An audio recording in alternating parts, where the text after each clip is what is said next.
this was the thing that we worked on for so many months in a row was, are you eating enough? Are you eating often enough? Then layering on more specifics like protein and fiber, essentially. That was that was the basics and as much as I was able to put attention to my nutrition. And then are you strength training a couple times a week? And are you walking leisurely a couple times a week? If we can hit those bases for a lot of people, the difference that makes is so huge. Welcome to the Vibrantly You podcast. We're your hosts, Megan Martineau and Caitlin Cipriano. In this podcast, we talk about fitness and nutrition on your motherhood journey. Whether you are trying to conceive, pregnant, postpartum, or beyond, you are welcome here.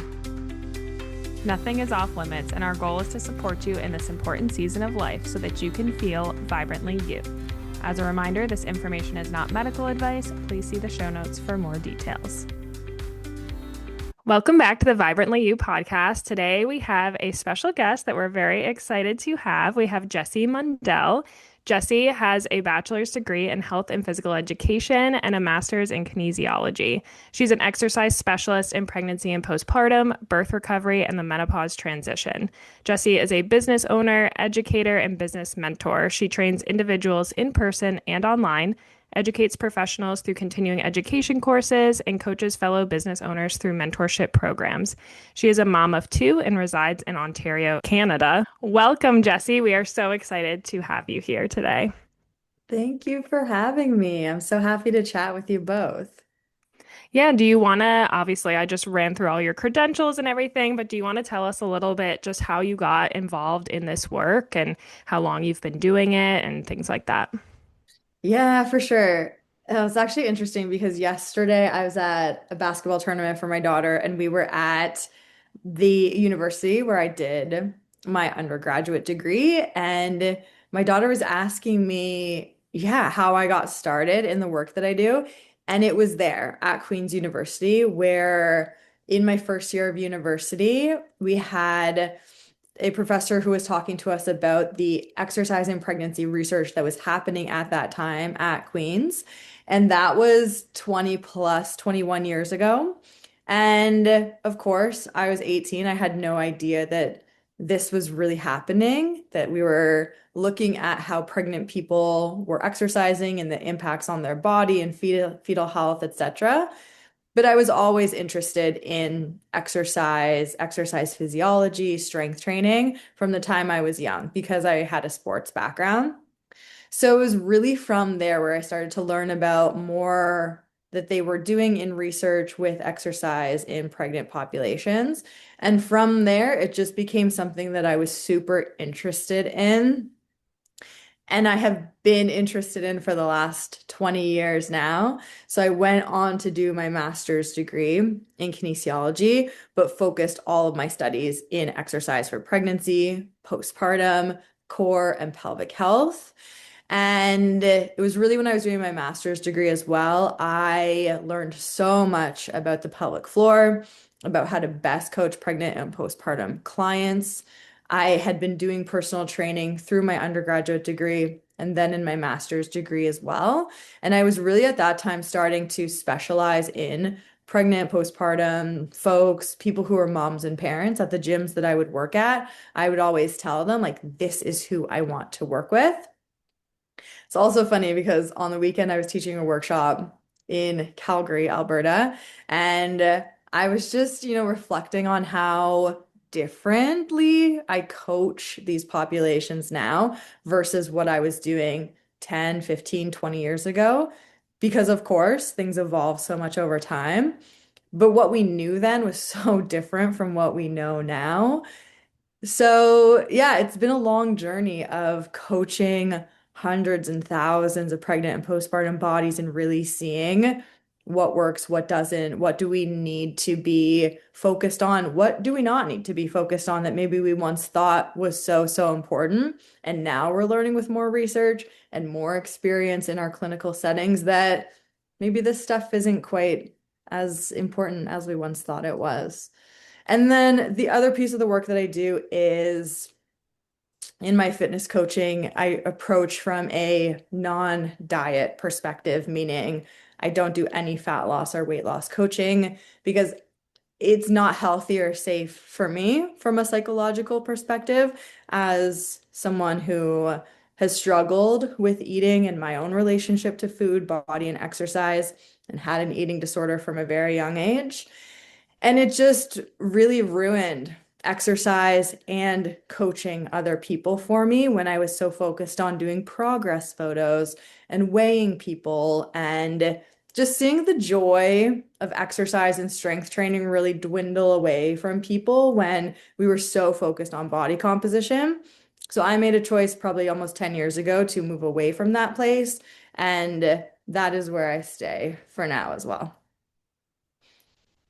Yeah, and we love that because Caitlin and I take that same approach too, where we are not focusing on aesthetics, weight loss, especially for Caitlin from a nutrition perspective, really focusing on nourishing the body and healing, especially after pregnancy and postpartum. And so that's a huge reason why we love you and your approach to exercise. And you just have such an incredible background. Like you're really seen as like someone in this industry who's just been around for so long and you know so much and you're such a wealth of knowledge. So we're just so happy to have you here with us today. Oh my gosh, thank you. Appreciate that. So I know we wanted to discuss a lot of about the like perimenopause and menopausal stages today with you, but I just wanted to ask one other question before we move into that work is you have been in this space now for a good amount of time. What are some of the ways that you've sort of seen the pendulum shift in this like pregnancy and postpartum space? Because I do feel like over the past 5 to 10 years, there have been significant changes. Yeah, there absolutely have. Again, at that workshop, I was coaching on the weekend for other fitness and health professionals and clinicians. I was wondering if anyone had remembered Julie Tupler and the Tupler technique, and they hadn't. And I was like, yeah, I've been doing this a really long time. But it was this idea basically that diastasis recti was so scary and a two-finger separation between the rectus abdominis muscle bellies was bad. We need to fix it. And it was this like wild, quick breathing exercise you would do like many, many times in a row to try to quote unquote heal your diastasis. And I was just like, wow, we have learned and come so far from the Tupler technique. So I would say just we see this in all kinds of things, right? This like swing from everything matters so much. We must breathe in these perfect ways. We must have posture in exactly this way. The ribs need to be stacked over top of the pelvis. We need to exhale before we lift anything heavy. All this stuff that needed to be so specific. And I think that we have also swung in this direction of nothing matters, do whatever, breathe however, hold your body in whatever positions, Kegels are useless, etc. There's kind of these two extremes within exercising these populations, and I think we're like kind of in the middle. Stuff matters. Absolutely. It matters for some people. How we breathe, the alignment and body positions we need to be in. Sometimes that stuff is valuable, is important, but not in the way of being so hyper focused and so aware of our bodies. So yeah, I think it's gray space and nuance that we still need to like keep developing in our coaching methods, but I don't think it's this place of either it has to be perfect or it's nothing. We're somewhere in the middle. Yeah, that's such a good point. It is so interesting to see how much that pendulum does swing back and forth. And I feel like especially like in the culture that we're in right now with like social media, everything's like hot takes and like you're trying to like post stuff that's going to catch people's attention. And I feel like that plays a huge role in this too, like how it's swinging back and forth. It does. People feel like they have to be loud in order to be noticed, recognized, heard. And Yeah, so what do you do? What do you say in order to get recognized?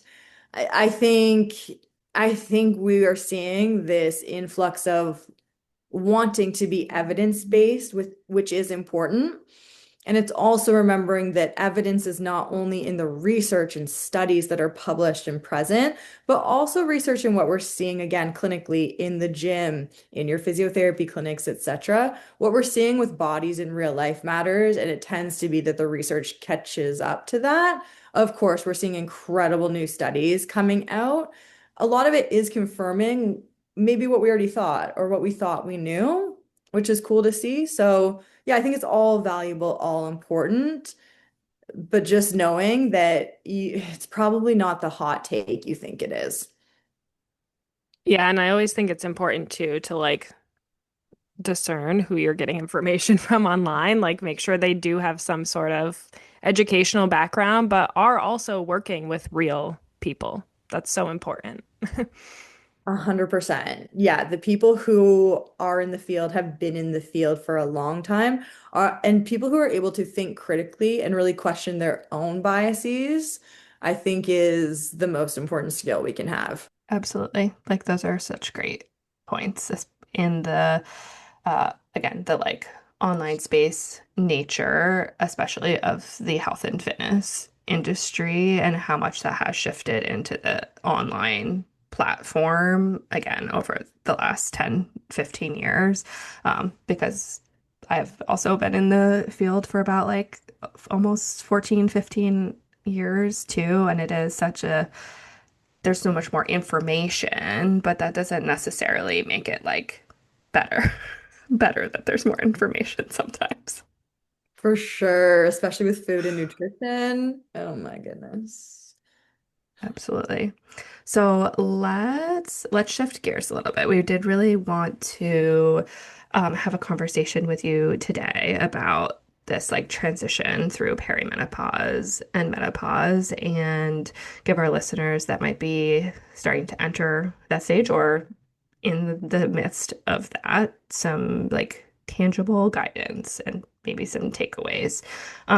So can you like start off with just talking about like what are some of those like hormonal and like structural changes that we should start to like consider heading into perimenopause? Yeah, it's a great question. So I think probably biggest misconception for people with perimenopause is that we're often told we're too young to be experiencing symptoms. And I think women folks are finding this, especially when they have been struggling for a little while and maybe go speak to their primary care physician. They're often told, you're too young. This is something else, not yet. Wait it out another year to 5 years, and maybe we'll deal with it at that point. And I think that that is just such a disservice to women who are entering these stages of perimenopause because it can begin much younger than we have been educated on. So for some people, as early as mid-30s, definitely leading up to 40, we're probably experiencing some initial changes of perimenopause. And often, what will come for people with that is feeling like their menstrual cycle has begun to shift. And the difficulty is it's just so individual for people on how this presents in their body. For some people, we get this lengthening of the whole cycle. So maybe you were really consistent, regular at 28, 32 days, and now you're more so in the like 33 to 42 days of your whole cycle length. For other people, it shortens and tightens. Again, maybe you were really consistent at 30, 32 days, and now it's squeaking back to like 27, 25 days. So it could be this lengthening, could be this shortening. It could be a cycle that is getting heavier. It could be a cycle where you are experiencing ovulation pain or spotting between ovulation and your period.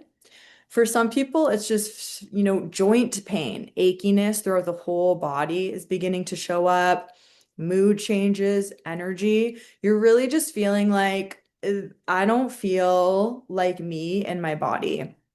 And I think what's tricky too is for a lot of us, maybe you did experience pregnancy postpartum and you really start to figure out your health maybe for a few years post those early postpartum years. And then it's like it hits you again with all these changes ramping up, which can be a really frustrating experience. You were like, I felt okay for a very short period of time. And here we are again, figuring this all out. And for some people, we're just having pregnancies and giving birth in our mid 30s, in our 40s. And so we have these overlapping symptoms of postpartum and perimenopause, this all happening together at the same time. So it can be difficult to like pinpoint what is going on. Am I experiencing perimenopause? Is the world burning down? Is capitalism trying to kill me? What is happening? And it's probably some combination of all of those things. But I would say for me, I absolutely experienced symptoms of perimenopause in my mid 30s and really needed support with it because I was feeling absolutely terrible in my body and in my brain. And I had to advocate hard for myself in order to get supports with it, which eventually led to going on progesterone. And now I take progesterone during parts of my cycle that we can talk about more if you want to. And I have been taking progesterone now for, I guess, 18 months or 2 years. And it's helped me so, so drastically. But again, I had to advocate so hard for that because I was told as well, this isn't perimenopause. You shouldn't need this until you're 50. And I was 35, 36 at the time. And even the way I was told to take the progesterone did not match up to how progesterone actually rises and falls through the cycle. So I was just like, thank goodness I know something about how these hormones work in the body, because I can't imagine what other women are being told and then doing based upon what they're told. And we're trusting in these health professionals that might not have a lot of information about how women's hormones work, the menstrual cycle, perimenopause, and menopause.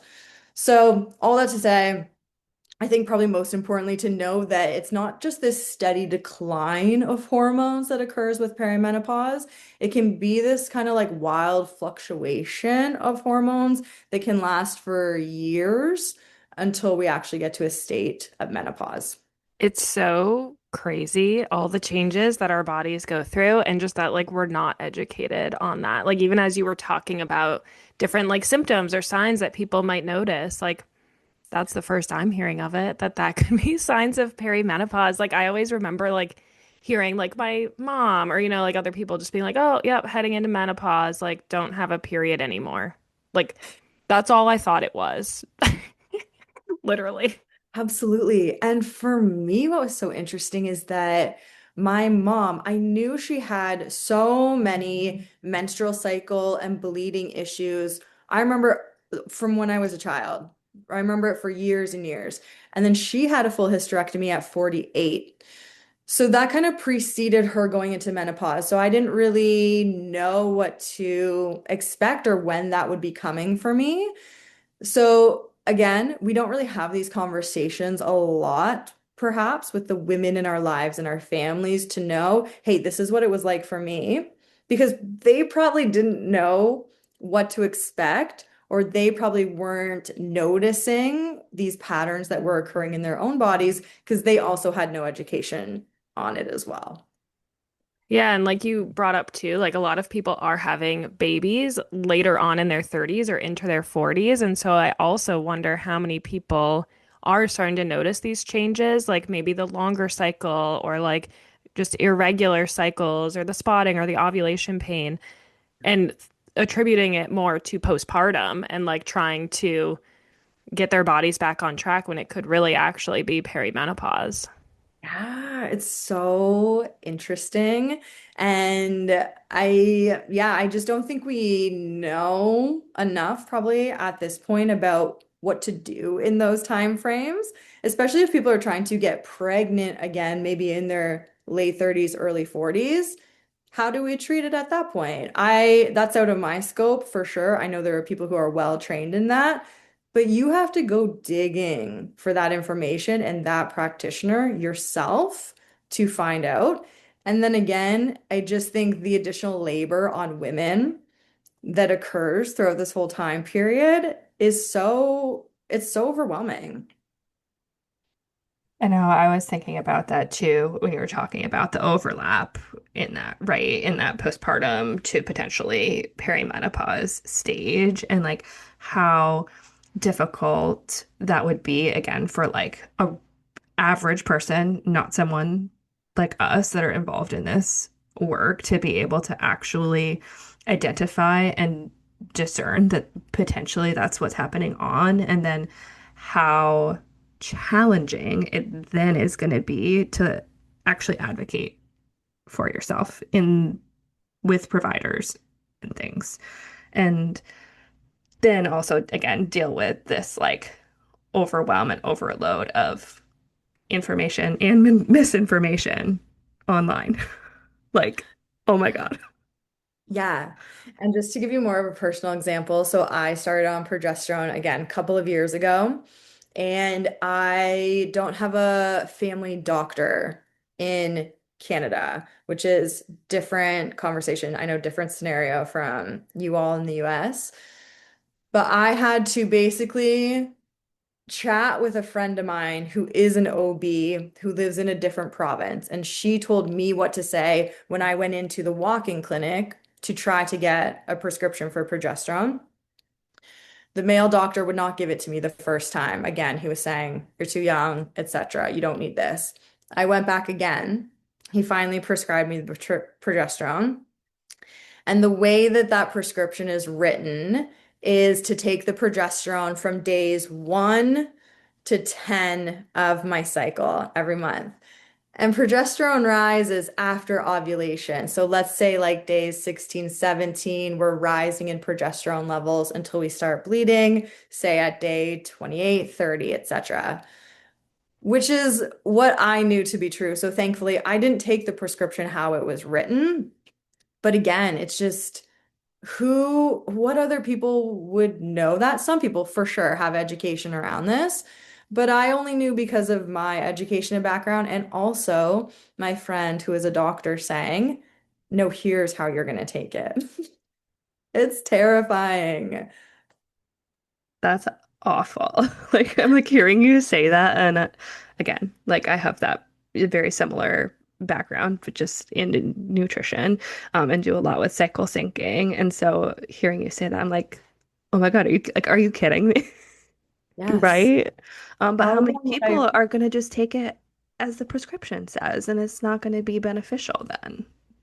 exactly like how long are we then continuing to struggle for not taking the treatment as it should be done? Oh my God. Yeah, wild. So, as people are obviously experiencing all these like hormonal shifts and changes, this is going to impact the way, not necessarily the way we exercise, but how our bodies,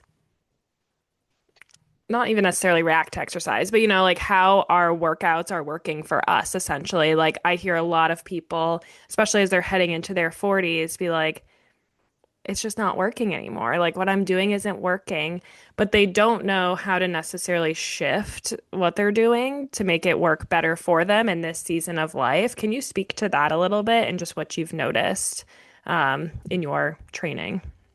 Yeah, for sure. I think a lot of it comes down to people's energy levels throughout these time periods. And again, it is difficult to discern if our energy is fluctuating or declining because of these maybe hormonal changes that we're going through, or if it's because of the whole lifestyle that we might be living through these years.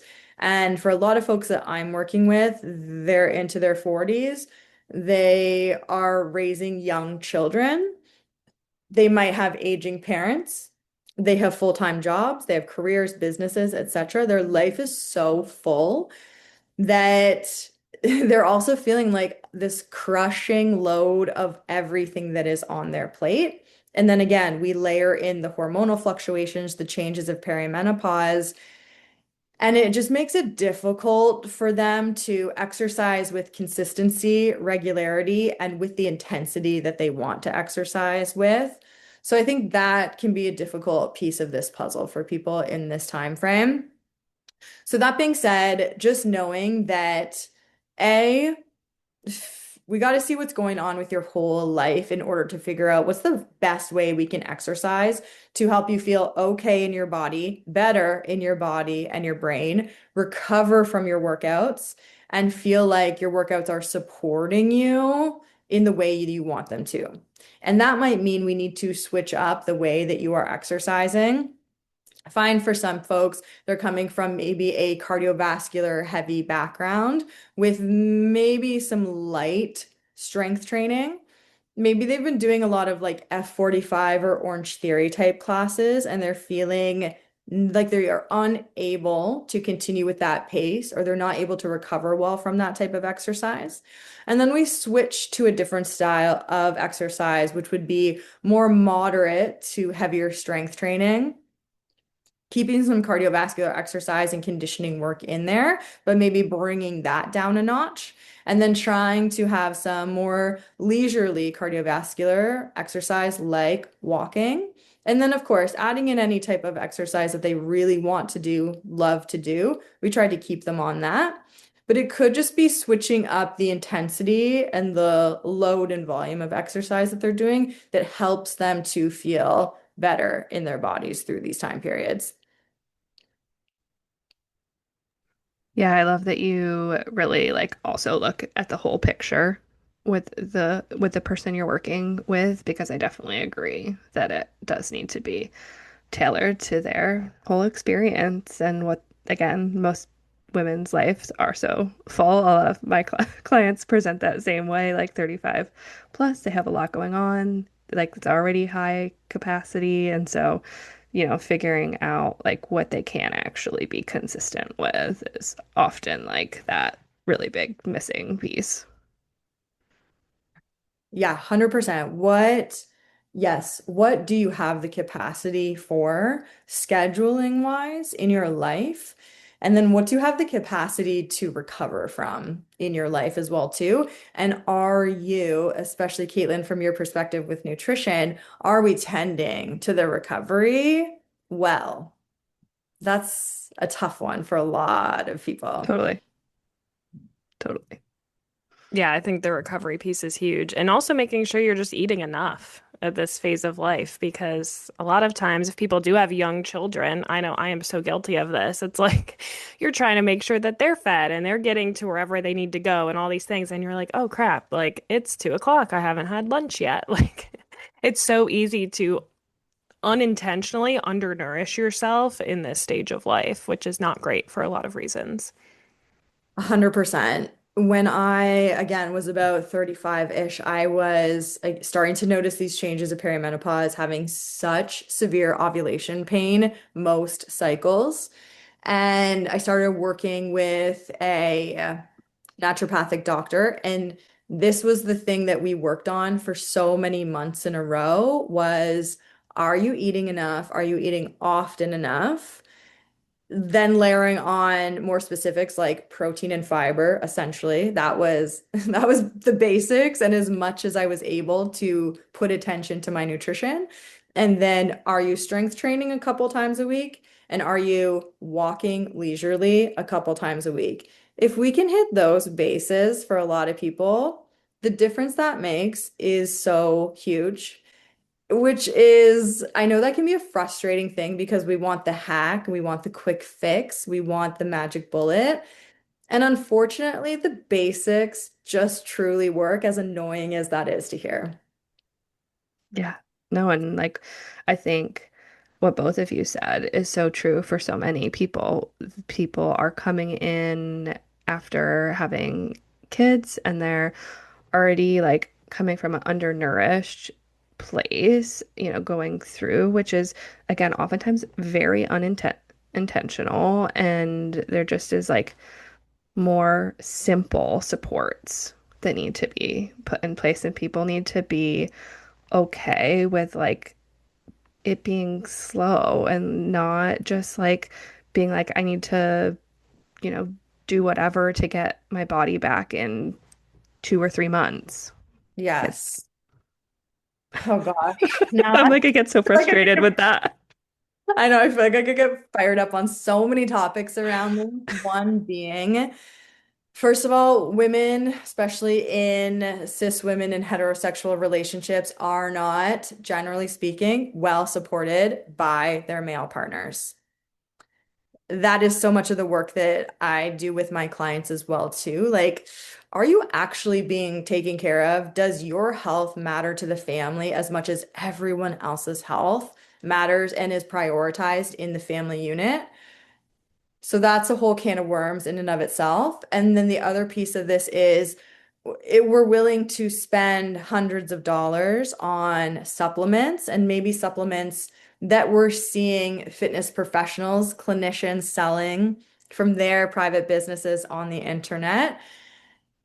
And then maybe we're not as apt to spend as much money on well-trained experts in the field to hopefully get a result, but might just take a little bit longer. But the truth is, those are the results that we are going to get that are going to stick.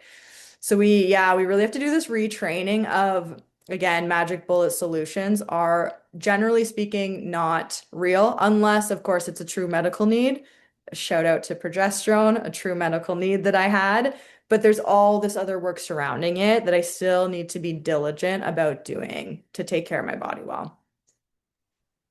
Yeah, for sure. And I think too, like we have to speak about the fact that as women are heading into their 40s and perimenopause, there is a loss of muscle mass and bone density. And if we are not fueling ourselves properly and recovering properly, we're already like going against this loss, right? Trying to recover it. And then if we aren't taking in the fuel that we need, it's going to accelerate that. And that's going to be a big problem when we get into our 60s, 70s, 80s. Absolutely. Yeah, we just had an email come through this morning from this woman who was 63 locally, and she wrote she's looking for a strength training class because she wants to take care of her bones. And I was like, hell yeah, this is incredible. Yes, that we're seeing this. And let's start this earlier too. And we are, of course, our generation of millennial women. I mean, for some of us, we're the first women in our families to have ever picked up a barbell, to have ever been in a gym, to be lifting weights next to the bros. I love that. And I think that that's going to change perimenopause, menopause, and aging for so many of us. But 100% part of taking care of our bodies is also recognizing what do we need to be well from lots of other places in our lives. I love that. I love the shift in more women really like recognizing that they need want to be stronger, and that's the like focus.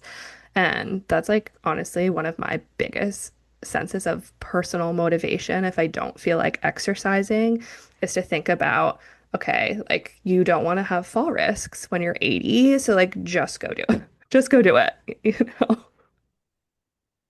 Yeah, yeah, it's so true. That is the motivation to want to age well and to be able to get yourself off the floor when you're 80 years old. For some people in this, again, this life stage, late 30s, early 40s, who might be starting to exercise for the very first time, and they have these goals where they're like, I want to build strength because I am looking ahead to when I'm more elderly and don't want to be falling. How do you approach training with those kinds of people that are brand new to exercise, but do really want to build this strength? Yeah, that's so fun to see as well. Strength training for the first time at any age is possible. I would say what I would recommend is if you are able to, if you have the means to work with a trained professional, at least for the first, again, few months, if you're able, so you can get a solid handle on what it means to lift weights properly, safely, and well, because it is a skill. And it's not super complicated and shouldn't feel super complicated, but we do want to learn how to squat, hinge, push, pull and rotate well, so we decrease our risk of injury. So if you're able to work with someone well trained, I do encourage that.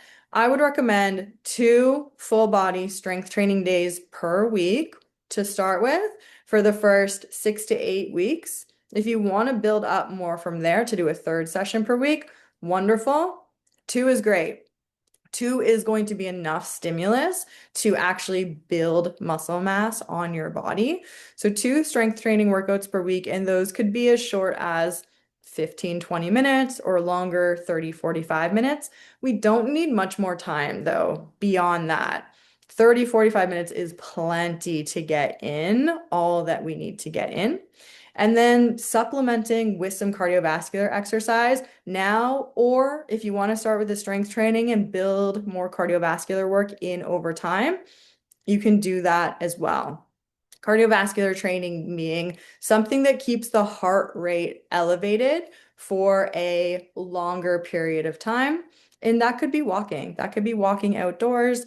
That could be doing cardio on equipment like a bike, a rower, a treadmill, whatever your body is able to do, what feels comfortable for you, and again, what you can access.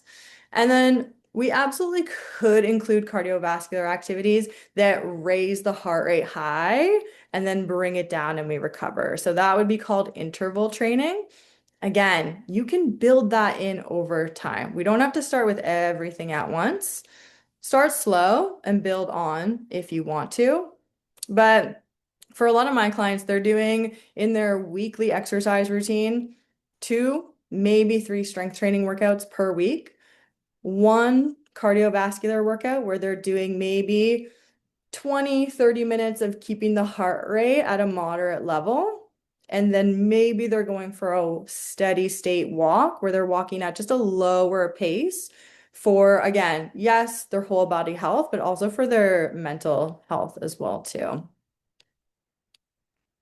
One of my favorite things that I learned from you was the minimal effective dose when it comes to exercising. And I just think it's just a great way to approach exercise because it can be so overwhelming. So just figuring out like you said, like 2 days a week is perfect. I was even having a conversation with my mom recently where she was trying to exercise more, like 4 or 5 times a week, and she was like, I just can't. Like I don't have the energy, I don't have the capacity. I was like, you don't need to.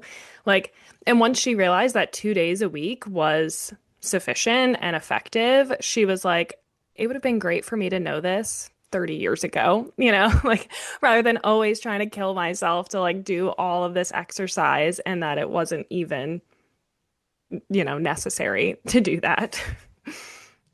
I even find that for myself. My goal per week is 3 strength training workouts, and it still takes effort, like a consistent amount of effort to get that third one in. It doesn't happen all the times by any means.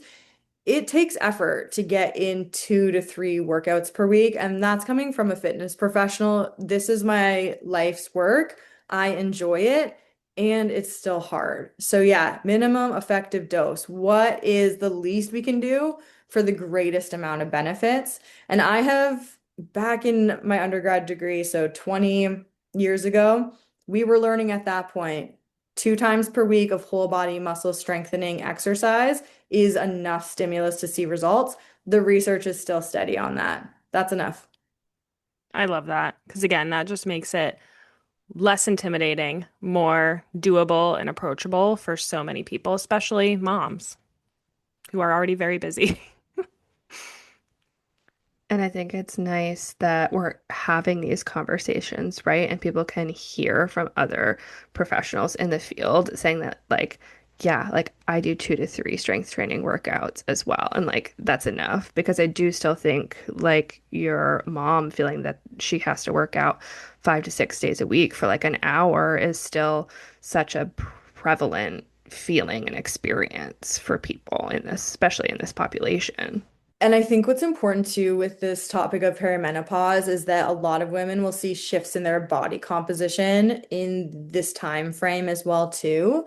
For some people, that might be more body fat on their bellies, especially. And I think for a lot of people, they feel like they need to get rid of it, exercise it away, limit the amount of calories and nutrition that they're taking in. So I think that the body image work around this time period is so important as well too. Really trying to remind ourselves that bodies change. They are going to change throughout our lifespan. If we can try to practice some comfort around that, that's really going to help us out. So we can again try to do the minimum amount that's going to give us the result we want. But again, just recognize that bodies are going to change, especially as we age. And can we allow that to occur and not try to like beat that out of us?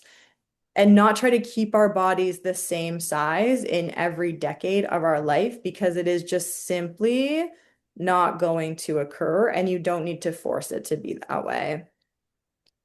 That's such an important message. The body image conversation is so important to have because I think a lot of this work is involving mindset shifts for people and a diet culture and this industry is so damaging in that way. And I think again, having these conversations and having more professionals that are understanding and compassionate about it, but also willing to say, like, no, I don't prescribe to that. And that is not needed to have a healthy relationship with self and with food and with movement.